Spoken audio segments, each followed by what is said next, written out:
فهمیده چخالی؟ این نگاه یکم بیاد یک پای درونش نمیزن نیاز درونی پای بای میزن یک درونی پای برو آباد ما یک سه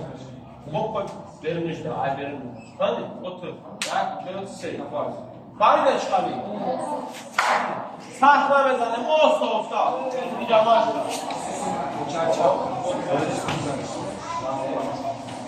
Yaxşı var.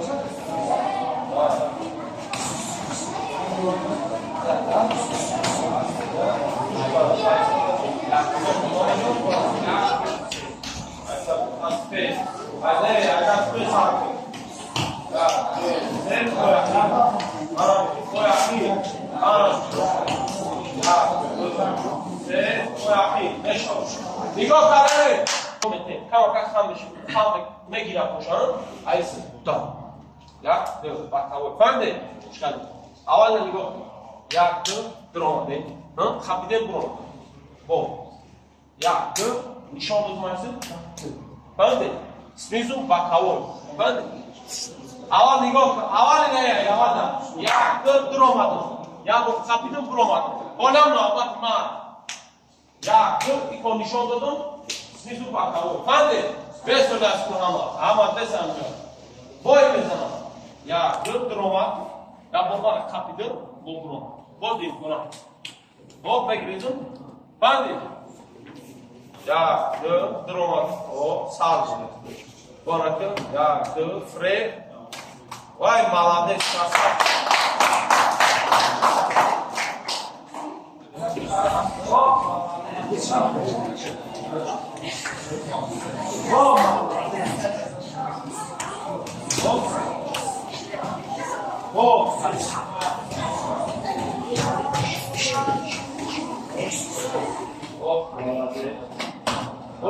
دیدی شفره بکنم خرکوتا بسول درآمده سوار سفری بسول odam که جان کسی خیال میکنه که باید با آورد میدرا دستوش پایان میکنه ایسی میزنیشه یا دو فهمی یا برگردش خب درآمده دیدی خب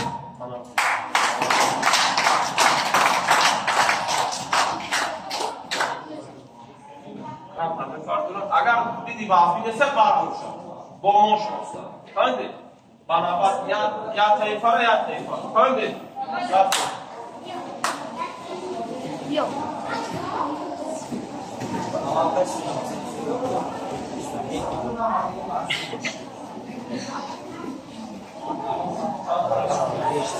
Itaça просто assim bolom ekran hop düştüş miktar. Ben boy konuştum. Boy ekran. Tamam. Bıçakta duran şey kaç kadar bıçak duran kaç. Oh. Tamam bıçak duran. Abi. Onu mevaduri metro. Oh. Kita pakai ya,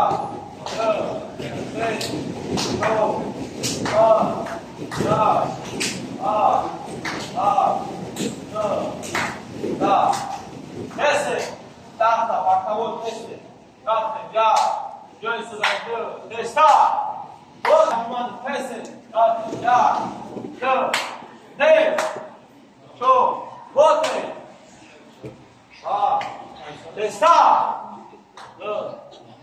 Bote! Desce! Dá a parte de novo, já! Testa!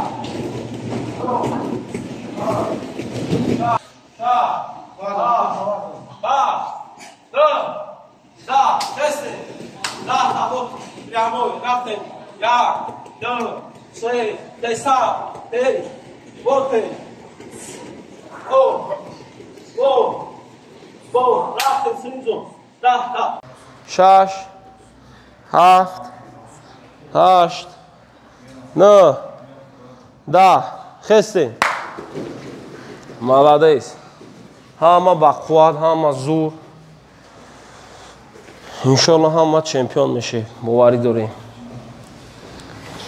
خیلی با این ماش باسن سخت عذاب توناتم هوا گرمه همه تو مالادیس چی سوال داره بشینه اینا کدومی سوال داره ما جواب میتونم چی سوال یکم تا سوال داره یکم چی خیلی درس و مکتب درس میخونی چی درس میخونی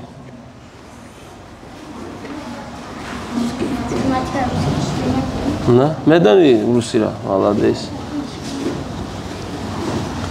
کی یکم شعر بگه کو این مشق چیزایی نه که محکم درجه من گفتم که باید سواد باشه باید ما سواد داشته باشیم که دمش دیدین از ما دو udar نشان میتون بسیار میتونی وقتی سه udar نشان دادم ایاد میبره برای چی برای که اولی نمیخپه سر اگه برای کی برای سه چهار udar تو تونسته یاد گرفتن در سر موندن یا بار معلم گفت در سر چی نباید چیکار کنی باید درس خونی هم خیاس молодцы کیا جا که دوران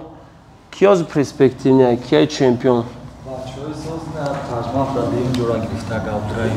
ماشاءالله این ها خرسات انا میادرام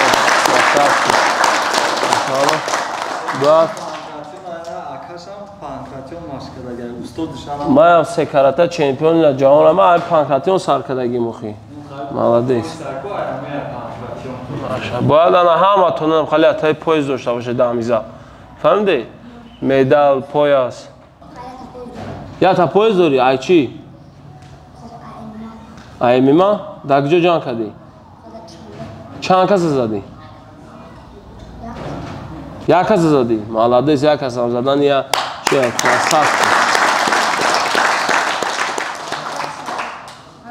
ماشتون ای چند سالگی تون سر کردین بعد چند خیلی ماش کردن تون یکم سال ختم زدین ما نمیرنگ سیف چند ساله‌ای سیف سه من هم سیف سه دو بودم ماش اومده بودم یکم بار زال نکیم که ما در خونه گوشتین کرده اکام گوشتینگی بودن گوشتینگ میگرفتم مثلا اینا نگاه که از ماش ما را چی نخت میکنم ما هم سیف سه چهار بودم مسابقه ما گوشتین ماش میکردم گوشتینگی را سیف چهاریم دا سر کردگیم سیف چهار پنج فقط بای میدادم فقط بای میدادم نکیم که دل شکسته نمیشدم میرفتم با ماش میکردم با سخت‌تر با ما یه چیزا فهمیدم که وقتی یکم بار سیم شده بودم خرسان شده بود فهمیدی با اومدم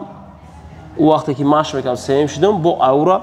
20 minut از زیادتر ماش کردم با 20 minut زیاد ماش کردم رفتم دیم شدم با گفتم زنچ ما 20 minut زیادتر با زنچ اگر 40 minut ماش کنم یا که 1 ساعت ماش کنم یا 2 ساعت ماش کنم چمپیون میشم وقتی یک نیم ساعت 2 ساعت چیزی ترینر گپ هم میگفت گپ شام میگرفتم ماش میکردم مثال از 1 ساعت ماش باشد شما بسیار نیم ساعت فقط گاو میزنی با هم دیگری لیکن خیلی در کار نیست 1 ساعت ماش کنی بعد 1 ساعت ماش کنی بعد چمپیون شدم من فهمیدی بعد همینجا فهمیدم که چند خیلی مثال 1 ساعت ماش کنم 1 ساعت پرکدی یا 2 ساعت ماش 2 ساعت پرکدی گپی معلم گوش کردی گپ استاد گوش کردی گپش بره نبرامدی پدر مادر تا گوش کردی با ایدا با اگر مکتب تا خوشرو خوندی تا همه را زور میشی همه را میبری فهمیدی یگان وقت آدمی که تلویزیون تماشا میکنه ای آدم کتاب میخوندگی را عقلش بلندتر نیست فهمیدی آدمی که کتاب میخونه او اسپرسینای زورتری که در مکتب درس نمیخونه او زورتره فهمیدی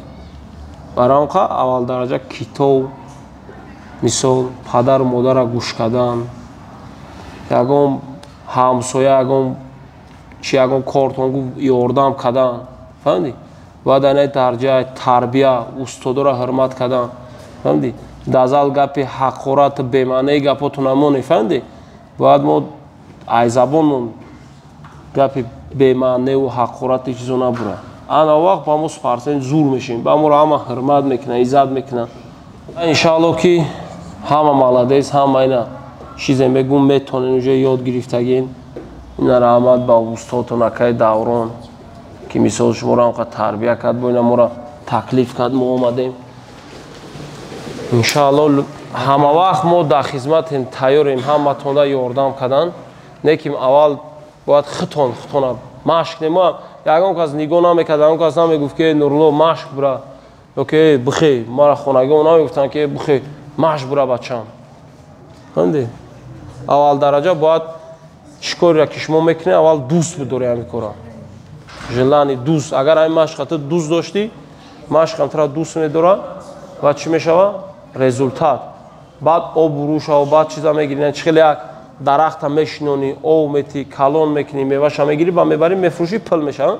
ҳамин спортам машқам ҳамияй азоб мекашӣ мебиёӣ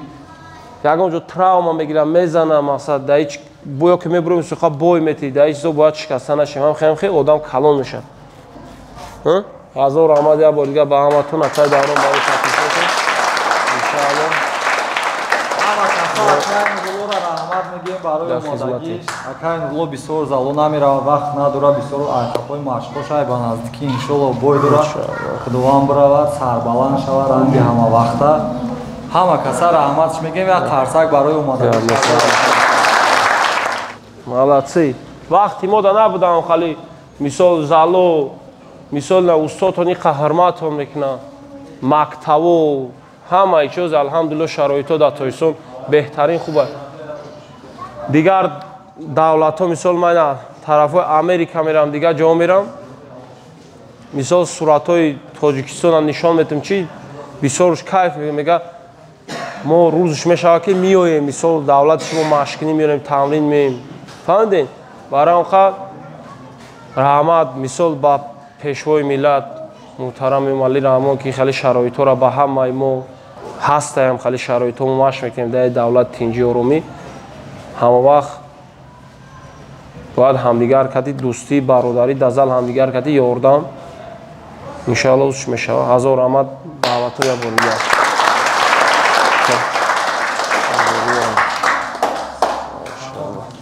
красавчики машааллоҳ